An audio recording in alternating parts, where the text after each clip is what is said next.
I say your last name right? Loos Noji. Okay. It's a mouthful, but. Excuse me. Good morning, everyone. We're going to go ahead and start. I apologize for starting late this morning. First, I'd like to introduce myself. I'm Yolanda Williams. I work in customer service here at the National Archives. I'd like to welcome you to our Know Your Records lecture today. We're so pleased to have you here, that you have interest in one of our presentations. For those of you who do not know, the Know Your Record program informs our staff, our volunteers, our researchers, and the general public on the records that we have here at the National Archives and how they aid in historical research. We offer these weekly, as well as we have the monthly genealogy programs, online videos, and our annual genealogy fair, and also a researcher newsletter. There's also a copy on the table. If you have not gotten one, feel free to take one for yourself. It's the newer version of the researcher newsletter. Please take a moment after the presentation is over today to please do the evaluation. That helps us to know how much you enjoyed the program today. And if you have suggestions for future programs, please write that on your evaluation. And I'll be back to collect those before you leave, okay? I'd like to introduce to you our speaker today, Ms. Pamela Loos Noji. And she'll be talking about the Real Widows of the Pension Office. Today's session will be about an hour. And there's a bit of information about her in the folded handout. I won't take time to read that. You can read that at your leisure. She usually talks about, she's going to discuss the details today about the usual contents of a widow's pension file, and she'll share the amazing stories that she has found while volunteering here at the National Archives. I'd like to introduce to you today our speaker, Ms. Pamela Loos Noji. Thank you. Good morning. I guess it's still morning. Yes, I got involved in this because I worked on the digitization project for the widow's pension. So I got a chance to see way more than you would if you were just going to go see a couple of your own relatives. The widow's pension digitization project is ongoing, and unfortunately I'm no longer working with them, but they have, and I don't know the exact numbers that they're at. They started by number sequence, by certificate number sequence. So they started at 0, if there was such a one, or 1. I believe they're up to the 120,000, maybe even 130,000 in terms of what they've prepped for digitization, because they prepped them in a certain way. And they may well be already digitized. The problem is they didn't all get online yet. So if you get a widow's certificate number, the last number, and I'll show you where that is on the cards, that's under, let's just say 50,000, it should be online. If it's over that, you're still stuck with the paper records until they start really getting them online, in addition to obviously having to prep more. There are approximately 1.2 million widows' pensions files. And there was a time when they thought this project would take, like, I don't know, 100 years. They've kind of gotten it down to about 50. And, you know, with new technologies, maybe that'll speed up. And this is a small segment of all of the Civil War pension files that exist for the soldiers, what we call the invalid files. But at any rate, we're going to talk about the widows' pensions, which in fact include widows, mothers, fathers, and minors. They kind of all got lumped together. So anything that isn't simply an invalid pension for the soldier himself. But what really got me involved in this is the concept of story. And this was my first lovely lady. Now, this is not her actual photograph, but it's an image of a 19th century woman, and that is an image of the part of Boston that I believe she lived in at the time of the events in the story. It's a she said story. Dear Flora Bartlett decided that she was rather ticked off with a friend of Henrietta's. And the way to get back at Henrietta was to bring charges against Henrietta and try to get Henrietta's pension revoked. There had been a law in 1882 that talked about anti-cohabitation. This was a moral clause, as it were. But it was also practical in the sense that they were trying to get off the pension rolls women who had not remarried technically, i.e. not with the church or with civil authorities, but were living with men as if they were their husbands, because you were supposed to lose your pension if you remarried because you had some means of support, your man. So they were trying to get rid of these women who were not quite so moral as to know they needed actual marriage and then got kicked off the pension rolls. So it was sort of for moral issues that Flora decided to bring charges against Henrietta. She said that Henrietta ran a bawdy house, Henrietta cohabited with a man who sometimes paid some of her bills, and she had had an illegitimate child after the death of her soldier husband. Well, unfortunately, the illegitimate child bit is true. She definitely did have that. And she and her son stayed together for years. But she tried to bring forth, with lots of people testifying for her, that she hadn't been in a bawdy house, and if bad things had been going on in the house where she was the housekeeper, she didn't know, and all this sort of thing. Unfortunately, Flora was in ascendance, and she lost her pension. Henrietta lost her pension, and never got it back, even after she tried a second time, when she brought forth one of the affiants, one of the people who gave an affidavit from the earlier trial or examination, who said, oh, I'm recanting my story. I was forced by Flora to say bad things about Henrietta. Well, the pension office still wasn't too keen, so they never gave her back her pension. So obviously Flora thinks that she's victorious at this point, but she gets a comeuppance herself, and then if living well is revenge, Henrietta gets her revenge as well. So what happens a few years later is that Flora, who has a Navy widow's pension, has her husband come back after 30 years out of the blue and says, hey, she never divorced me. I'm still alive. What the heck's she getting a pension for? And he goes down to the pension office and says, this is a damn swindle on the government. Don't give her any more money. So she loses her pension. And of course, she doesn't really end up cohabiting with him because they don't like each other by then. But then Henrietta, well, what's she going to do? Henrietta was a survivor, and this is probably why I loved Henrietta. And she may have been slightly naughty, and she may have actually even run a bawdy house for all I know, but she survived. So what we have here is the, okay, let me just see where I do. Right here, this is the 1870 census. This is after she's widowed. She's here, she has 2 little children, and she's living with her in-laws in Maine. Well, this was kind of boring, so of course she ended up going to the big city and kind of having these problems, but you notice she's a milliner. And early on in Boston, she's a milliner and a dressmaker. So after the pension is revoked, she goes back to her dressmaking. She sort of survives. She sends her son to school. Everything's going on okay. And then she decides to get even more cool. She becomes an electric physician. Whole new profession. Now, I don't know if you know what an electric physician is. I certainly did not, so I had to kind of Google and do some stuff. But it seems that at this time, there was a notion that the electricity from batteries could cure certain diseases. And there was a woman who popularized this idea, and she did lecture in Boston just about this time. Now, I can't say for sure that Henrietta heard her, but she got involved in this, and I might think she got a slightly better remuneration for electric physician than she did as a dressmaker. And then I would say that Henrietta's final triumph is that she continued to live. Her son prospered. Her son finished his education, got a job, got a house in the suburbs, took Henrietta out of the city with him to the house in the suburbs. She unfortunately died in 1906. He married in 1908 and lived happily ever after. So her son got the American dream anyway.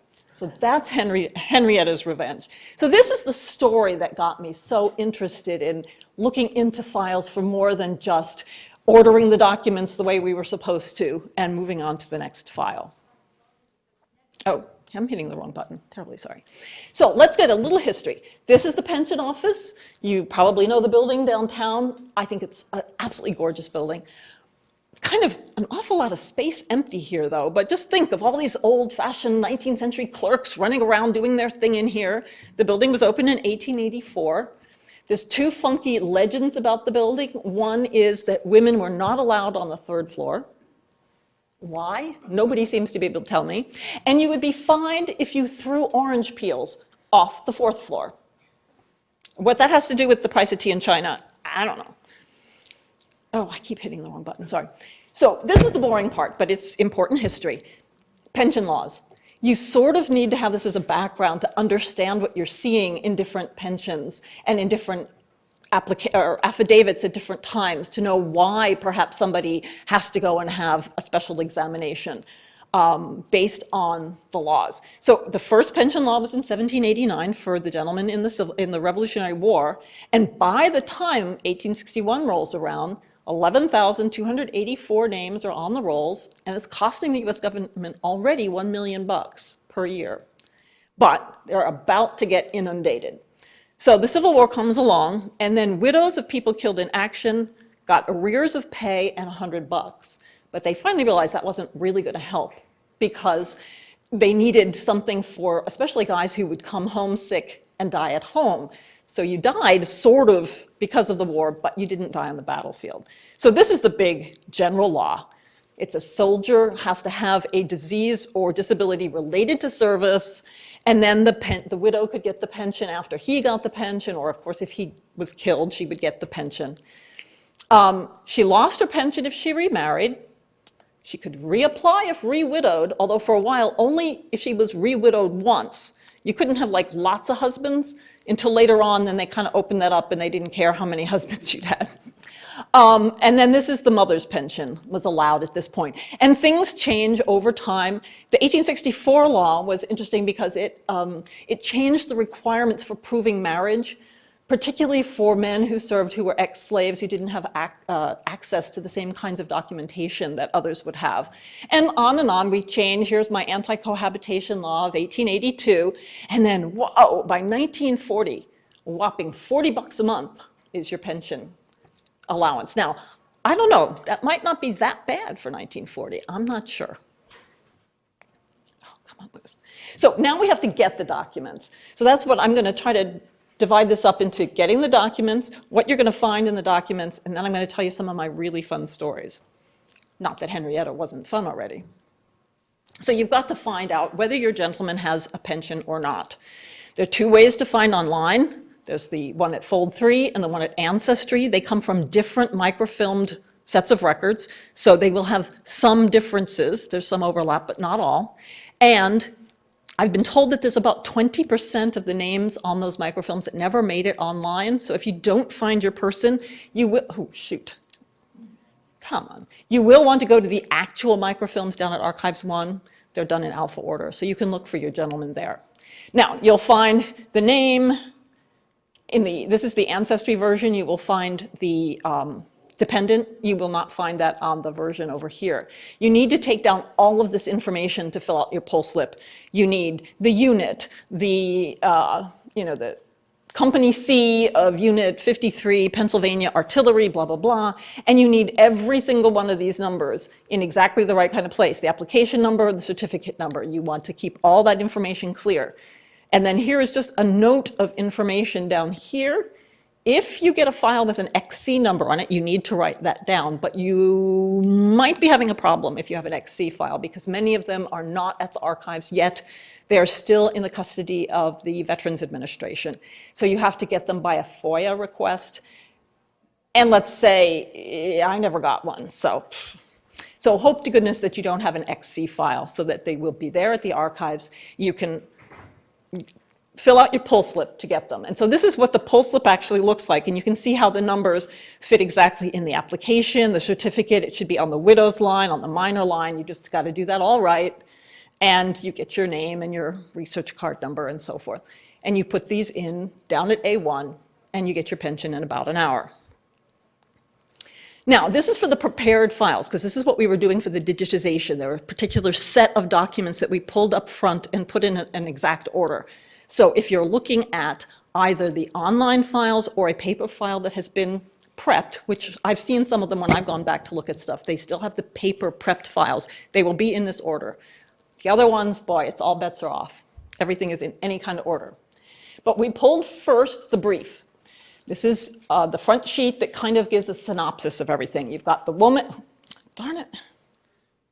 You've got the name of the person applying, the name of the soldier. You've got his service, the death, the marriage, and whether there are any children. So this just gives you a quick synopsis of what you might find in the file for this particular gentleman.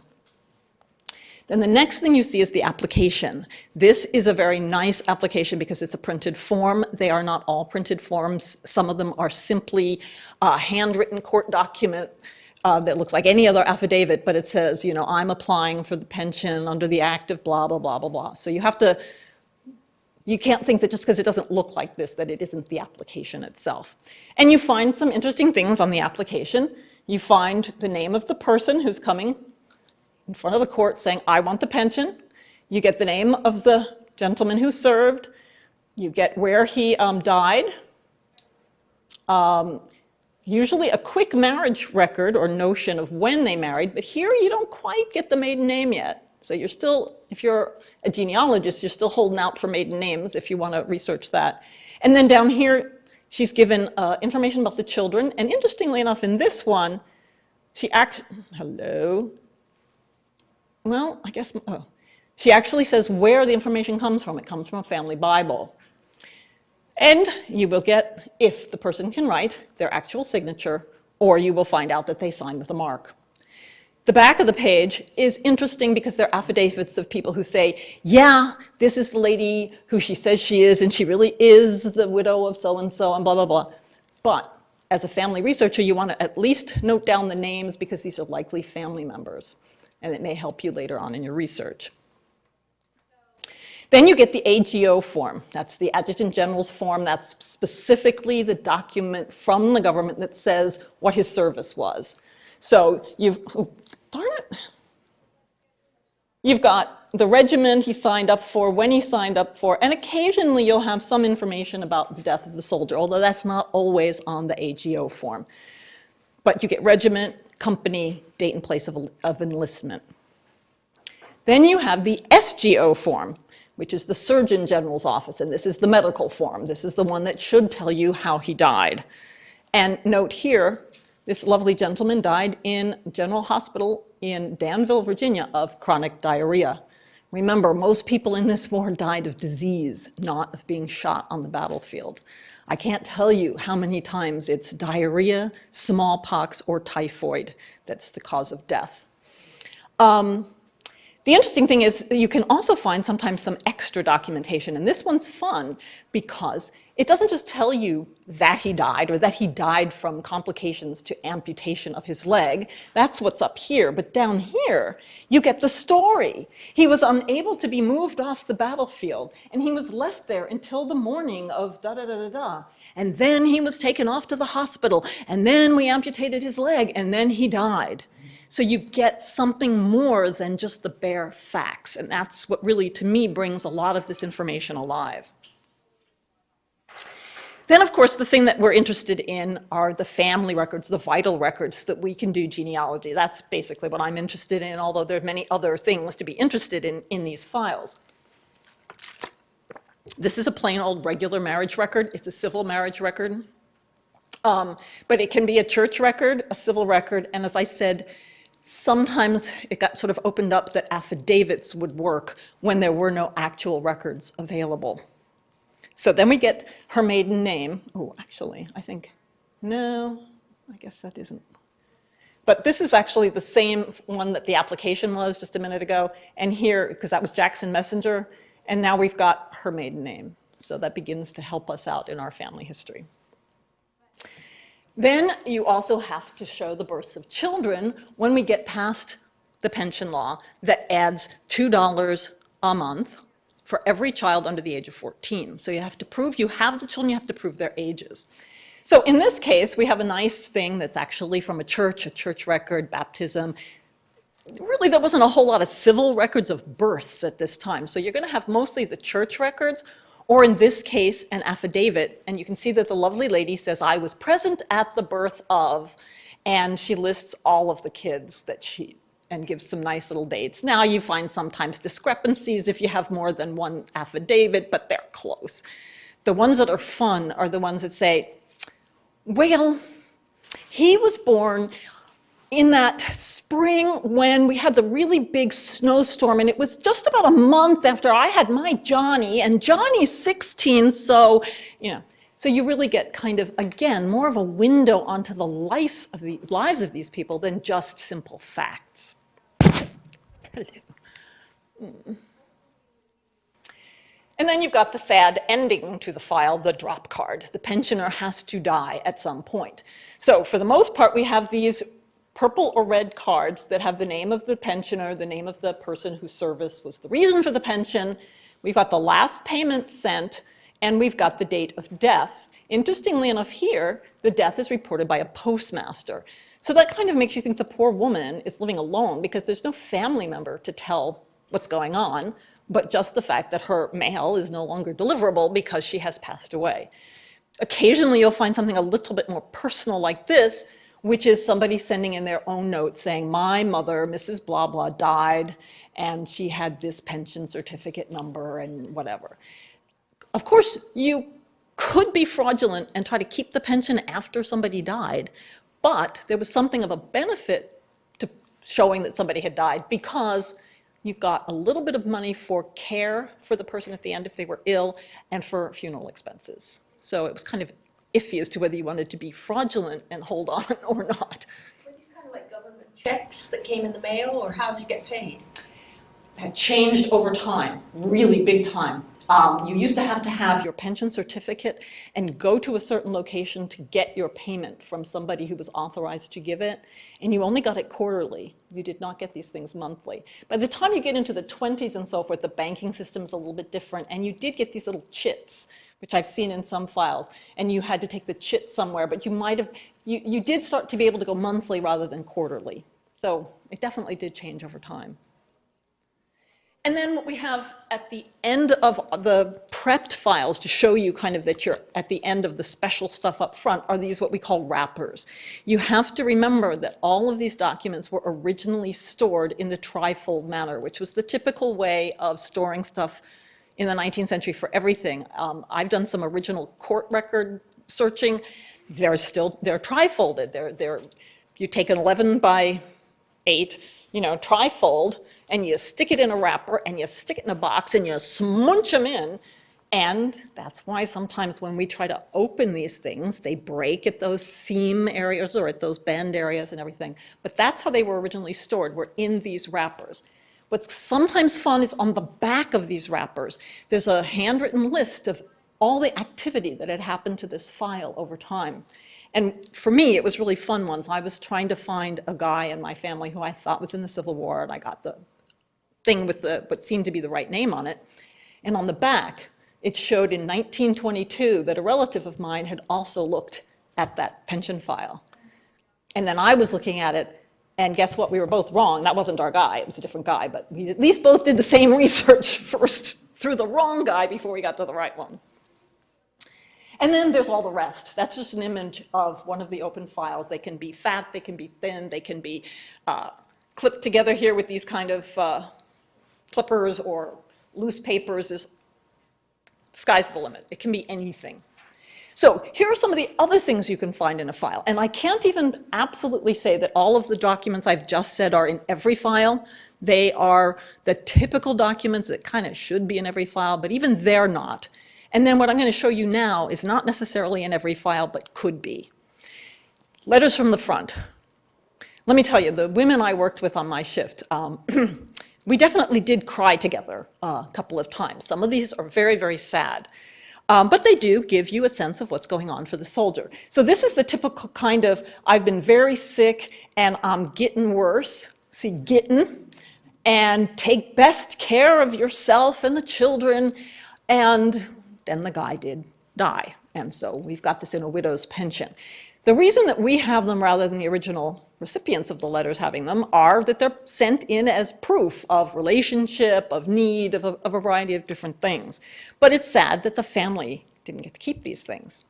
This one is a really fun letter from the front. This is a young guy, and he's describing an incident where in their tent, somebody was messing around, the gun went off, the shot went through somebody's leg and then through somebody's pants, and then it liked to hit me on the face, and I felt the wind of it as it went by.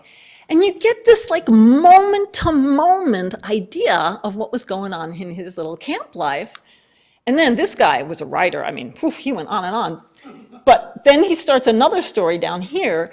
if you see, it says, and then so one day we found a hearse on the road. And then he goes on to tell the story that they thought there was something a little odd. They stopped the hearse, and lo and behold, there were enemy guns in the coffin, not a person, and they, confiscated the... Anyway, you can sometimes get this great feeling of what's going on for these guys, which just really makes these people, real people with real things going on for them. Then for letters to mom, and this made many of the women who were mothers really upset that the mothers had to relinquish these letters, these last tangible items of their sons, to the pension office. But mostly in this case, they were trying to show dependence. They needed to show that they depended on these soldier sons for their sustenance in order to get a pension. So most of these, or the one that I'm going to show you now, is about money. Here, I had sent $15 in it, and here I've got $26.50 in my pocket, but I won't send it until I hear whether, and notice the lovely spelling of whether, you got the last package. So they're continuously sending money home to mom, and this is important for them to show the pension office so they can get their pension. Actually, one of the other funny ones was when the guy says, "Gee, Ma, thanks for the cake. It was smunched, but we ate it anyway." So it's amazing the kind of back and forth with correspondence going on with the front, but then, I don't know, they probably weren't at the front all that often. They were in camps and so forth. And so there seemed to be some ability to get mail around, and there were express companies, which I assume are not the US mail, but that were used as a way to move products and money back and forth. So that's kind of fun. And then, of course, the other sad ones, condolences to the widow. But it is nice when the commanding officer takes time to write the letter, rather than simply getting, I don't know, whether they got telegrams or whether they had the two men come up to the front door like they do now. I'm not quite sure how they were notified of the death of their soldier. But in this case, oh, shoot, darn it. So he is writing to her, "Dear so-and-so, I'm so sorry to tell you that your husband died. He was only sick a few days," which is a nice thing. "It was brought on by excessive fatigue during our late fighting with the enemy." He tells her that he's been buried, and he's been buried with a headboard that is properly marked, so you can find the grave if you ever want to go and pick up the body. And then he talks about how he was the most faithful and soldier-like member of his team, and gives you sort of a nice pep talk. And then I'm hoping that he is in a better place, kind of a thing. And then yours truly, the commanding officer. So those are fun. Sometimes that will give you more information about the circumstances of the decease of the person, if it's not already in the SGO form or something like that. So fun, but not fun, if you know what I mean. It's interesting, but it's not funny. I loved this one. This is a son sending this home to mom and dad. This is an engraving from a newspaper of the battle that he was in. He wanted to show everybody what's going on. And he did it by marking us and them with X's and O's, which you can see there's some X's on those tent. There are some O's over there. Actually, these gentlemen down here have little O's by them. And then in his letter, he goes on to describe his role in the battle in the context of what she can see in this image. Now, nowadays, I don't know, maybe a censor would not have let this information about what was going on the front come directly to the populace, as it were. But I thought this was just hilarious. And it's right there in the file and beautifully preserved. Then we get other kinds of family records. There are fewer Bibles than I'm aware of in these pensions than there were in the Revolutionary War pensions, it seems to me. But if you needed to prove mom, dad, and the kids, you might do something and send in this really quite lovely German family. It's not exactly an Annentafel, but something of that nature. And again, the notion is, remember, they didn't have copy machines. They couldn't send in a copy unless they got a certified person to say, yes, this is what I've copied from the Bible, but they sent in their actual records, which then they no longer owned, but the archives does.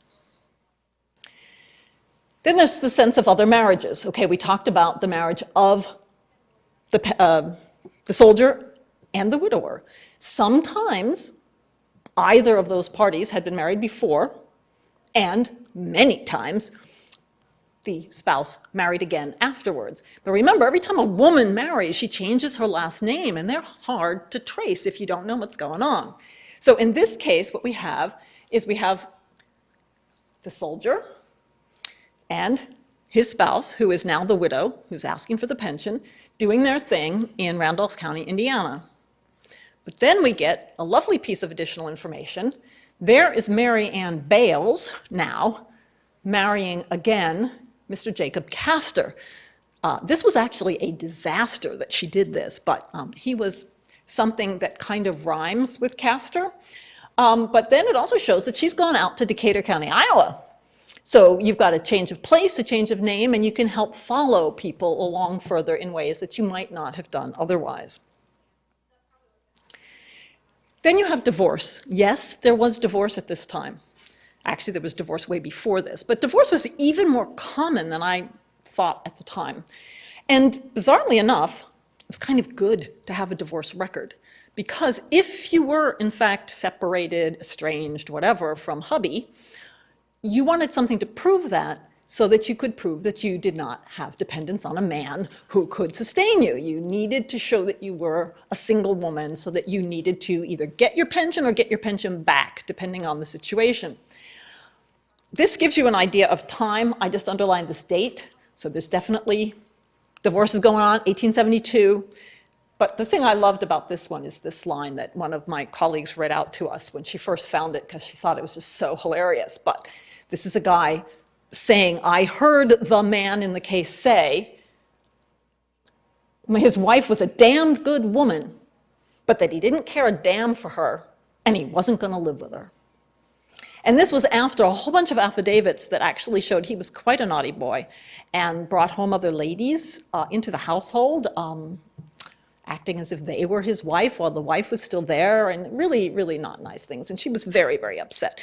But she had her divorce record, and she could re-get her pension, which she had lost upon marrying him after she had been widowed by her soldier. This one's also cute. You needed to show you had, what's the word? You had rights over the children that you wanted to use for your $2 a month extra for your kids. So, of course, you had to show that they were born. But remember, legally, women did not have legal custody of their children just because their husbands died. They didn't. They actually had to go to the court to petition for guardianship to be able to have legal rights over the children, to contract legal type events. So women had to go and get guardianship. So this woman, our lovely lady, whose name I probably don't, let's see, she's Matilda. So Matilda remarries, but she doesn't necessarily have her second husband have the guardianship. She has guardianship. She loses her pension, but she keeps the pension for the kids over whom she has guardianship. But then all of a sudden, I saw a second set of guardianship papers in this file. Guardianship for this gentleman, who is in fact her second husband. I'm going like, okay, she got guardianship. Now, why is he getting guardianship too, or after? Well, it turns out it is after. And the reason is for this: to fill a vacancy occasioned by the insanity of Matilda, who was the previous guardian. So she gets widowed, she gets guardianship of her kids, she gets remarried, and then she goes nuts, and second hubby gets guardianship of the kids. Now, they still got their pension until they were 16, but you don't necessarily always think you're going to find guardianship papers in these files, but you do. You said 14 once. Is it 14 or 16? Sorry, it's 16. 16? 16, sorry if I screwed that up. Now, not all widows had husbands who died on the battlefield or who died in hospital during the war. Sometimes men would come home and then die rather quickly. They would come home very sick. Or they could die, in 1916 and then still leave a widow who wanted a pension. But one of the things that you can find in the files are these discharge papers, which kind of repeat some of the stuff you already know now, but you know, when he signed up, where he signed up, what he served in, but it also shows where he was discharged. So in case he was discharged a long way from where you think he lived, you might want to think about how he got home. And sometimes they had a long ways to go from where they got discharged to get home. Then the Holy Grail is finding a picture. Tintypes, that's pretty much all that we see are tintypes, but this is an image of the actual soldier.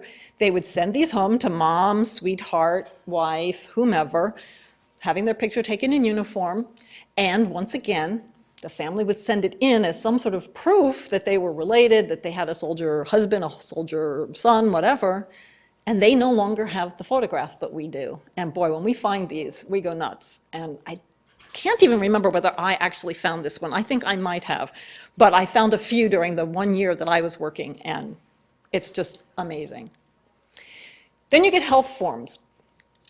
I told you that the widows' pensions kind of have widows, mothers, fathers, minors, but if a soldier had a pension first, then he died after having had the pension, and the widow gets sort of like a pension after or on top of that, they consolidated the files. So you will find information about the soldier's pension if such a consolidated file is going on. And sometimes it's extremely confusing when a woman who'd been widowed once marries another soldier, he dies, and she gets the pension. And sometimes it's better to get the pension from the first husband than from the second husband. And you've got files all over the place, and you have really quite a time to organize the stuff to get the stuff for this guy, the stuff for this guy, the stuff for the widow. It's quite fun. Did most of these people use a lawyer, or they just did it themselves?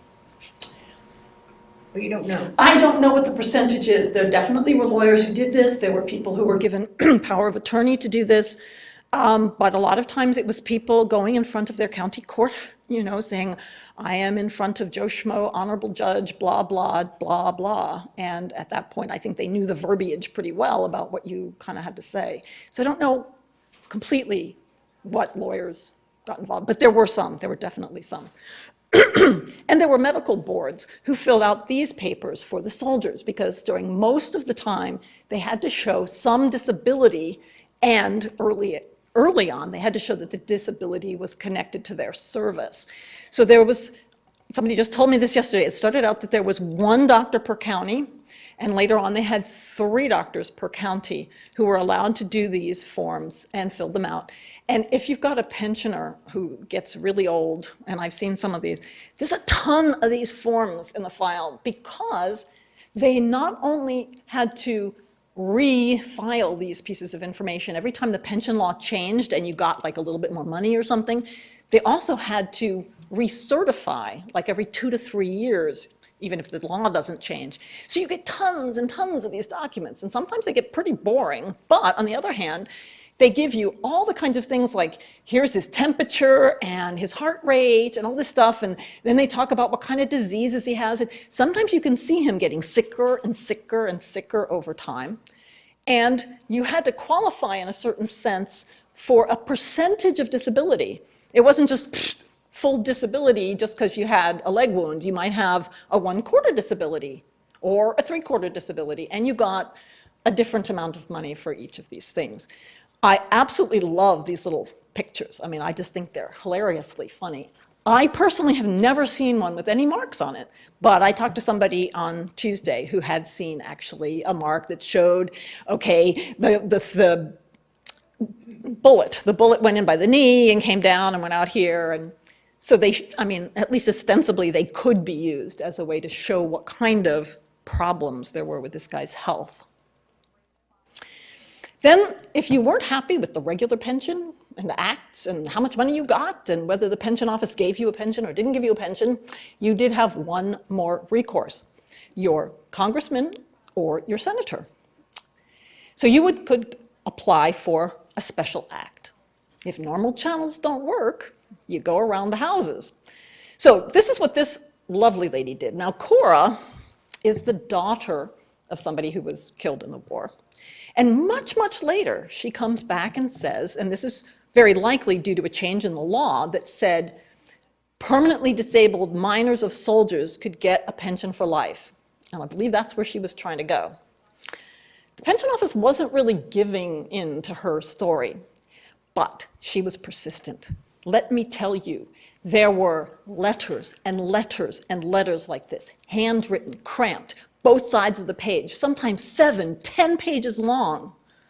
And I'm not talking about one, I'm talking about a lot. She keeps saying, I need my pension, I need my pension.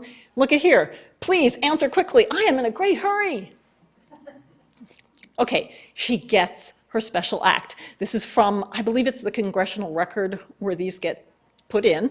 Yes, you know, he tells the story of this woman, and this woman really was nutso. She was in a facility for about 6 years. She was now out, but she's physically ill. She's still sort of nutso, which you could tell from these letters, to be perfectly honest. So they finally decide to give her the pension. She gets the pension about 3 months after she dies. So, after. Yeah. And then I don't know if everybody knows what USCT stands for. It stands for US Colored Troops, and I'm not being politically incorrect. This is what they were called. So it's not just the Massachusetts 54th that was made famous in the movie Glory. Many states had colored units, more than one. Massachusetts ended up having more than one. And at some point, and I don't think that's necessary for every unit, but a certain number of units got folded into the US colored troops and were federalized. So they were no longer state troops, they were federal troops. Now, in a US colored troop pension file, you will find basically all the same kinds of things you would find in any pension file. But then sometimes you can find a few things that are a little bit more interesting. And I never expected to find this, but this is a manumission document. And this shows that Henrietta, Breckinridge. Henrietta Breckinridge, the widow of Armistead Breckinridge, is now free. And this is from the state of Kentucky. So for his service, his family gets freedom. So I thought this was really pretty cool. And this is an indication of what I talked about changing sort of the rules for documentation. So here is evidence based on a marriage not able to be documented. And so this is a statement of someone who was at the marriage and said, I attended the marriage at such and such a date, and since both being slaves, and therefore there were no records made of it at the time. And so this then did pass as documentation. So the women could, in fact, get their pensions. Did the pension laws cover the Confederate widows? Absolutely not. Absolutely not. As a matter, very much later, because as a matter of fact, the story that I heard was like 19-something, they finally decided, okay, we're going to relent. We're going to cover Confederate widows. There was one Confederate widow still alive. So it wasn't a terribly magnanimous sort of, yeah. But anyway, then there are odd finds, okay? These are the stuff you don't find every day, but they're really fun. This is the mole. Somebody actually found this mole, this dead mole, in a pension file. And the story goes thus. Soldier, I guess bored out of his gourd, sitting in his tent, finds a mole, kills him, and sends him off to his wife in a letter that starts, Dear wife, and goes on and on. She supposedly shows this to a bunch of her friends. Somehow the letter gets lost, but she keeps the mole. So later on, when she wants to get a pension, in order to try to show that she was the wife of this guy, she got all of her friends to write affidavits saying, yeah, we saw that letter that said, Dear wife, making the connection, and the mole, and here's the mole. We are sending you in the mole with all of these letters. You can see how the mole has left his mark on this letter, which is not the original letter from the guy, but the letters to the pension office. She got her pension, whether it was because of this questionable, but a good try. So this is another story, and sometimes what's hard is we learn about those stories backwards, because you start out in 1884, and the pension office in Philadelphia is getting a little concerned about a couple of pension agents who seem to be doing way too many transactions. So they look into this and they find out that these gentlemen are getting money from the pension of Esther Springfield. So why isn't Esther herself getting her pension? So they look a little further. They find Esther's, I don't know, it was her neighbor or the woman she roomed with or something, who said, oh yeah, I remember Esther. Well, you know, in 1882, one day she got her pension money. She got drunk. She left, I never saw her again. So they put that fact together with another fact that they deduced from somewhere else, that a few days after that date, there had been a notice in the newspaper that the body of a woman had washed up on the shores of the Delaware River. They went to the place where that particular Jane Doe, they nicely had actually somehow coordinated that article with a particular Jane Doe number blah blah. They exhumed Jane Doe number blah blah. They cut that particular piece of fabric off of her apron. They exhibited it to the lady who was her friend or neighbor who had seen her last in 1882. And she said, oh yeah, that's the fabric, that's her apron, that's Esther, okay. And so Esther was no longer, you know, DOA number 23. She got her real burial. We knew what happened to her, and then the bad guys no longer were getting her pension. But the piece of cloth was key to this story.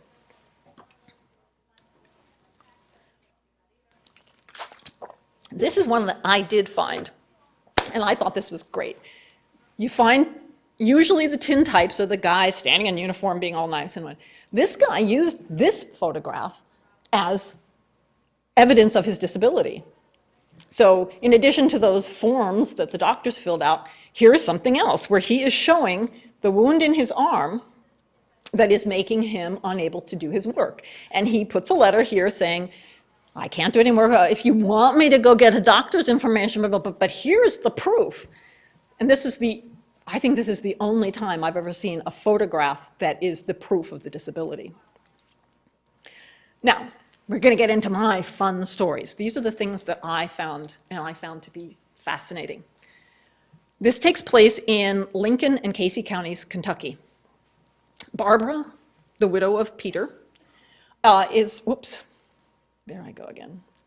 is here remarried to a Mr. Falconberry. She has her 2 kids by her first husband. She gets married again. Notice that the gentleman is 25 and she's 30. Okay, they have 2 more children. She's pregnant with a 3rd, and he ups and leaves and never comes back. Nicely enough, you see her Barbara here as mother living with this guy who is Jesse here, living with her son, and he takes care of her for a while. This is fine. Unfortunately, they kind of come on hard times, and in the teens, well, actually no, more around 1910, they decide they really need to get to the pension office and see if they can't get a widow's pension based on the service of Peter Wall.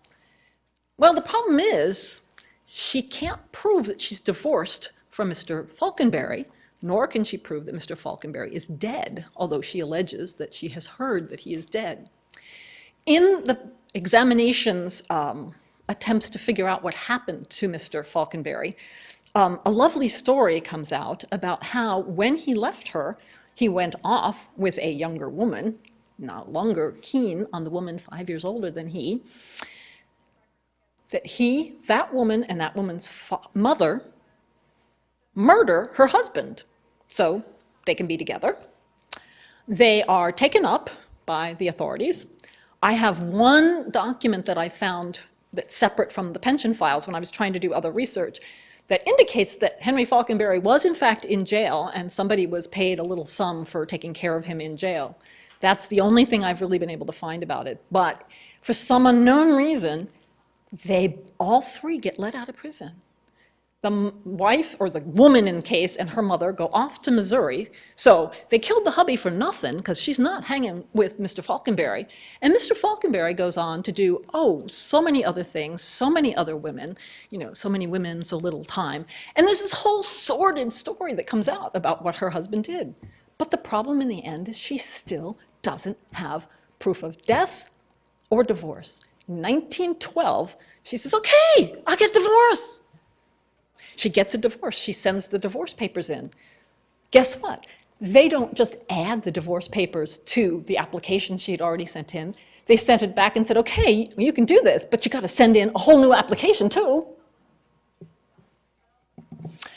And she gets her pension in 1914, and she dies in 1916. So then this was a big family secret. This is also a fun story. We have the case of Emma. Is she or is she not the daughter of John Chase? Now, John Chase had married at one point a woman named Eliza Howland, and there is a birth record in the town of Dennis in Barnstable County, Massachusetts, that says Emma Frances Chase was born to John Chase. Oh, come on.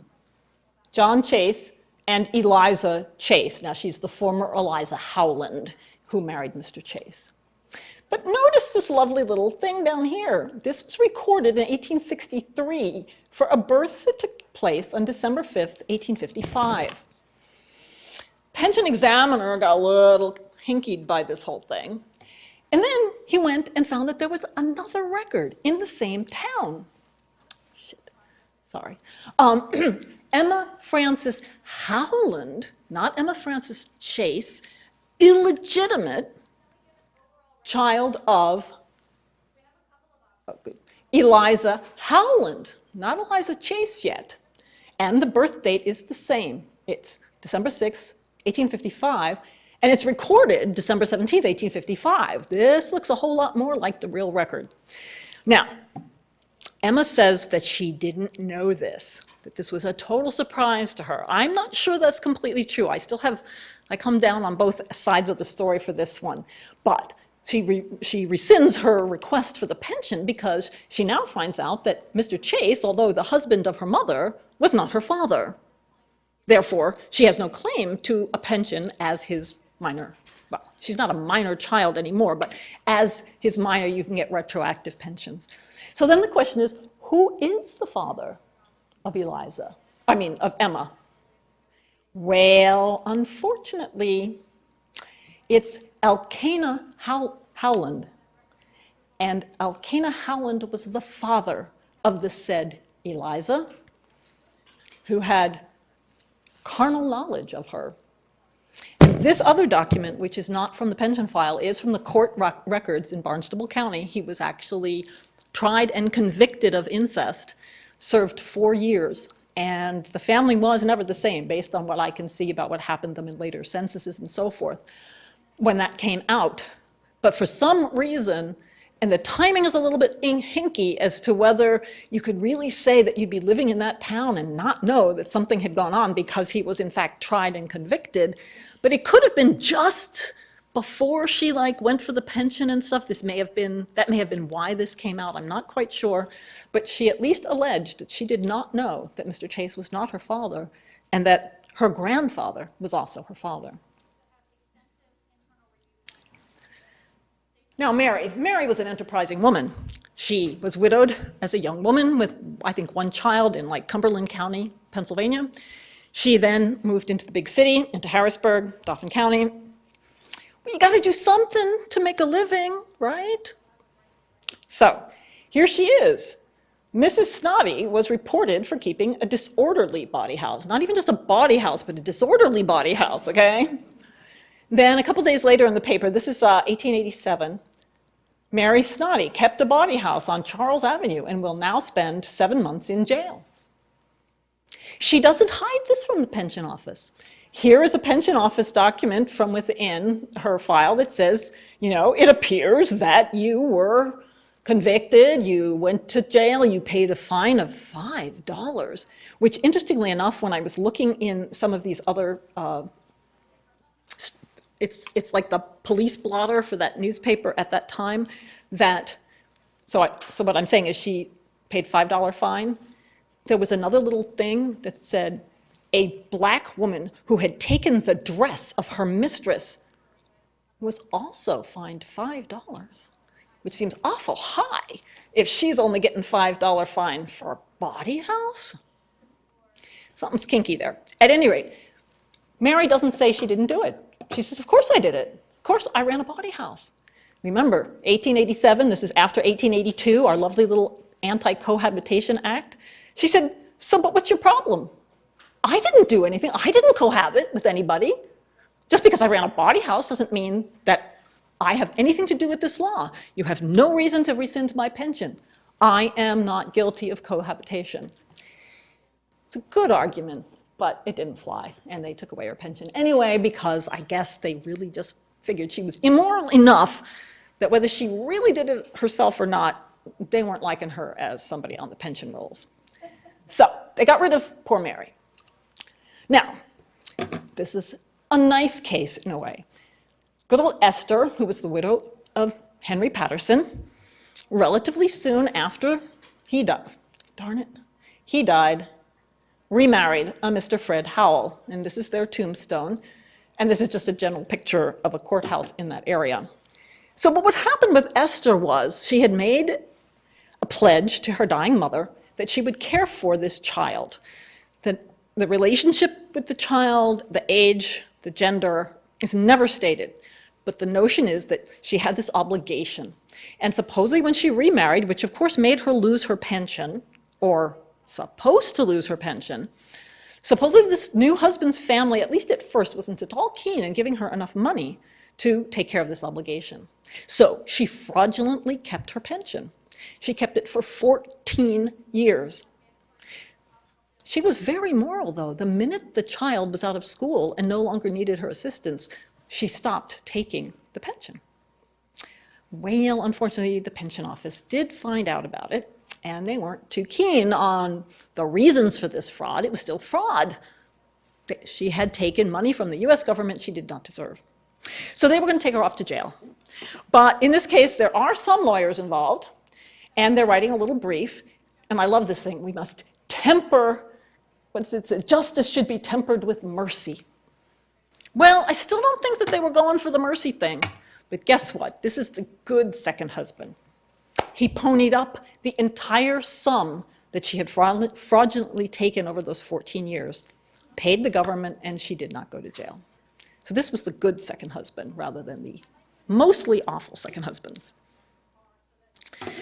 This is the story of the son or sons of John Price, who was a lumber worker, and that's what this sort of generic photograph is, in the sort of on the Michigan-Ontario border, and kind of went back and forth and back and forth. And this is actually a current day picture of a little law office in Allegan, Michigan, which is where all this took place. So good old James, who was the son of John, after the death of his mother and his father, came to the pension office and got a pension as the son of John. Peachy. Years go by. And all of a sudden, a guy named John Price comes to Allegan, Michigan, and says, excuse me, I'm the son of John Price. I want a pension. I need a pension. I'm the son of John Price. And they said, well, wait a minute, we've already got a son of John Price. And we think he only has one son. Here we've got the marriage record to the woman. We've got the birth record of the kid. There's only James. Well, who are you? Well, the second John has pretty good documentation that indicates that back in Canada, John Price, the father, had married another woman, had had John. That woman had died. He had left John with his grandmother back up in Ontario, come stateside, done his thing, remarried, been in the war, you know. Why it took so long for John up in Canada to sort of get the picture, not too sure. But he comes over to get the pension, and you know what? He had good enough documentation. He darn well got his pension as another son of John Price. The unfortunate part of the story is that by the time John did this, James had died, and he never got to meet his half-brother. And this is good old Helen. Helen is a real hard luck story, but boy, she was a trooper. She's widowed at a young age with one child. She lives in the town with her parents, has a pension, things are okay, but getting a little tight, so she takes her son and sets him off with the grandfather. She comes back to town and tries to keep on working. She never seems to have enough money, so she gets in debt. She gets in debt to the tune of $90, which seems ridiculous now, but that's probably pretty much a lot of money at this time. So one day, in fear of of being, looked at badly in the streets and possibly being taken up by the authorities, she kind of scampers out of town. She leaves behind everything. She leaves behind the pension. And for 20 years, she runs around this area of the country as an itinerant teacher of the Deland method of pattern making. I believe that has to do with dressmaking, coats, whatever, but this Deland method. She never made enough money to pay off that debt, as well as keep herself living during all this time. This is the list from the front of the particular special examination, which lists all of the depositions that were taken. And they're taken mostly from the people with whom she boarded and with whom she worked during this time around all of these different towns. And everybody said all nice things about her. But she still had done a sort of little naughty things with her pension document that she had left behind. But finally, it's just too bad. And she comes to the pension office, and they start up this examination. Nicely enough for her, they found her son for her. He's now a grown man. She's been doing this for like 20 years. He lives in Buffalo, and he comes to her aid. And I actually don't remember whether she got a pension, but the part of the story that I like is after all that running around, all that heartache, she is reunited with her son. Her son does not hate her for having abandoned him. He takes her in, and she lives her last days out with her son and his wife. So that was the nice end to Helen's story. And that's the end of my stories, but I do hope that you guys go forth and find some of your own. And thank you very much.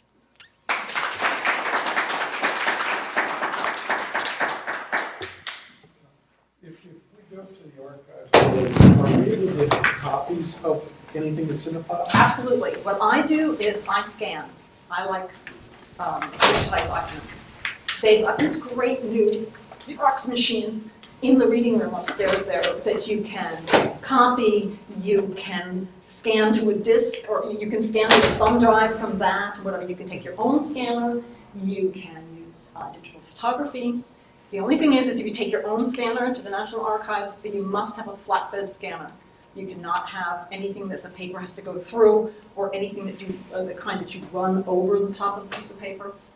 So yes, you can copy. For the most part, they say if it's really falling apart, oh my God, maybe you shouldn't copy it, but they usually just put it in Mylar and copy it. So, yeah. I found records online of Dr. Mike Adams. He suffered an injury at Gettysburg, resulted in him spending time at some invalid home for veterans in Tongass, Maine.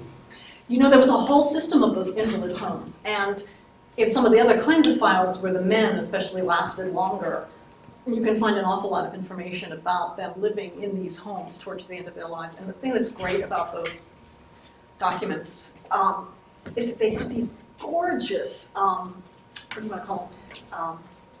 What do we call this stuff at the top of a letter? That's Logo. Well, sort of logo, Or but the printed stuff. Header. Right. Letterhead, see, I can't even talk. Letterhead thingy-jiggies, and they're gorgeous engravings of the actual facility with the names of all the people who were the head, right? But they're beautiful, really. I mean, the whole engraving thing has kind of gone away, but they're really lovely. And some of the letters home from the front, I didn't image any of them in this talk, weren't just plain pieces of paper, and I don't know where they got these things, but they would have, again, some sort of heading that has to be engraved. It was kind of the only method back then. But they were sometimes in color, and they were often, what would you call it, patriotic, like rah, rah, America, or the flag. So the first page of their letter had this pretty thing on the top of it, and then usually those were those four-fold letters. They're small format. You have the first page, you open it up, you write another page, and then back on the end. And they have some really lovely engravings on the front side. I don't know where they got the stationery. I mean, they're supposed to be at the front. They're supposed to be in a war. But it's cool stuff. You said some of the records that weren't, some of them that had an XC number were the VA? Right, the XC numbers reference pensions that were active later into the 20th century even. So the types where, you know, the widow was a young woman who married the guy when he was really ancient. And so she's living into God knows what the 30s are. And those have a tendency to not have been relinquished by the Veterans Administration yet. For what I understand is they're going through a process of, I don't know what you call it, decommissioning or whatever, but moving those documents to the archives bit by bit. But Well, I noticed one of the records that you were showing up there said Department of the Interior Bureau of Pensions. yes, that's So that's initially where initially it was the Department of Interior, but now they have all gone over to the Veterans Administration. So that's where anything that's not in the National Archives will be at the VA. Okay. And if you go down to, well, I suspect they have them here in the research room, but certainly down at A1, they have the forms for you to fill out to at least attempt to do your FOIA request to get it. I've gotten one. It's You been have? several years, yeah, but I ordered my great-grandfather's because he remarried and his wife, his second wife, lived into the 1950s. Yeah. The one difference is they protect privacy. So all the information about anyone that they thought might still be living was blacked out. No fun at all. But they did the same thing for my father's, where they blacked out my brothers and sisters' names and birth dates and everything, but not mine. So they thought you were dead. No, well, I mean, I was the one requesting the file, so Oh, they well, didn't yeah, have to okay, keep yeah, yeah. information from me. Right, right. They couldn't tell me my brother's birthday or anything, like I don't know it. Yeah, sometimes the privacy thing and certain things is really crazy. And you think, you know, what would I do with that information that was so dastardly? But anyway. And where, like you made a reference, or there's a listing of the years that these laws were passed. What are some of the citations for this? That was actually something that I cribbed off of something that's given to us as volunteers. So there's no particular citation for that information. However, my colleague has mentioned that Christine Rose has written a book about the pension laws, and that would be your best source for a real documented series of, you know, how and when they changed. Okay, thank you. Because I dummied that up from my handout, actually. If I may share, I'm working on basically all the pension files from a regiment, which is actually several, so I've been through it. But the most interesting I found was a widow's pension, and it's actually several pensions. And she was married, her first husband died in the war on duty in 1863. She remarried in 1864, and he died. She had one child by her first husband, two by her second. He died in 1868. She remarried in 1870 and had one more child, and he died in 1882. And she remarried in 1885 and divorced him in 1886. And on the same day she divorced him, she married another soldier. Yep. And then he died in 1892. And then in 1893 she married another soldier who was a widower. America. And she died, and he died in 1897. And then in 1898 she married another soldier who died in 1980. But at one point in her form she said, after my first husband died, I didn't marry again except for William husband one, you know, and then she named these 7 other husbands. That's exactly It's like, what- except for? What do you mean? I don't know what that's about, but that happened in another file that we saw where they were trying to say that this lady and this guy were cohabiting. And She got her pension back. I mean, without she, marriage, and they said, well, but we have people in your town who say that you've had children together.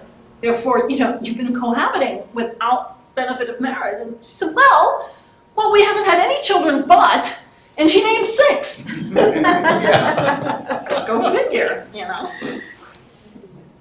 This is, I call her the Black Widow. I don't know what it is. I mean, now, I've seen serial marriages, but nothing quite like that one. And they all died except for the one in the middle who was a divorce. And 4 of them were soldiers. So. Well, I'd like to And know all how the these files women in the found all cabinet, these guys right? to marry them. I mean, if I got rid of my hubby, I don't really think it'd be all that easy to go find another one. Well, These and she ladies lived had in the no same trouble. area the whole time. Almost all the marriages are in the same county. So she never moved. Interesting, He's got a because reputation. I should hope so by then. Because some of these people also did do an awful lot of moving on, and there are some stories about guys who lit out one night who never came back, and it was the old thing that we probably can't really do so much anymore with tracking and whatever, but you'd go west and you'd be somebody else and you'd never be found again, and that was a way to restart lives a lot of times. And there's one file that I have where then they finally found the guy, and he wasn't the guy who was killed in this knife fight in OK Corral, he was over here, and whether he did or didn't want to get back in touch with the kid. And so, I mean, you get everything in these files. I mean, it's real life, it's people, it's all the gamut of human emotions, human relationships. Not that different from us today, in a sense. Certain parts of their world were different, but they were humans, they were people. Did the pension office do research on people to find, I mean, did they have inspectors who went out to check it out? Exactly. As a matter of fact, they had people who had like beats, and you might get an assignment to do a thing in your region. And you would go around and do X. And then they would write back to the guys and say, okay, here's this affidavit, this one. I think we're done here, or I think it's actually worth following with sending inspector number blah, blah over there to go and depose a few other dudes here. And so then you get sometimes a variety of, well, if you go to Helen's list there, so that's a list of one examination, one special examination, and all the affidavits that go with that. That doesn't mean there's only one examination per file, because it could be a different gentleman in a different location deposing a couple of people for something that's related. So they must have had an army of these people. Yeah. Really, it's amazing. The total employment, you know. I didn't mean to interrupt, but for those of you who have to, if you have to leave, that's fine. If not, you can feel free to stay, questions, answers. But I need your evaluations here, and I'll be back to get those, okay? Thank you very much. Excuse me. Sure, no problem. So, it's just a can of worms, but a good can. Would you know whether the pension applications for the veterans are any closer to being digitized than the widows' ones? Absolutely not. Absolutely not. Less likely. Okay. There's a zillion more of them than there are of the widow's pensions. The widow's pensions is a project that's going to take a very long time. I don't know when, if, and how they're going to do the envelope. This is the man I was mentioning, Oh, thank Timothy you. Mallett. I think he might have been a colonel in the Revolutionary Army. If you look on Wikipedia, they have a lot of information about him. His portrait is in the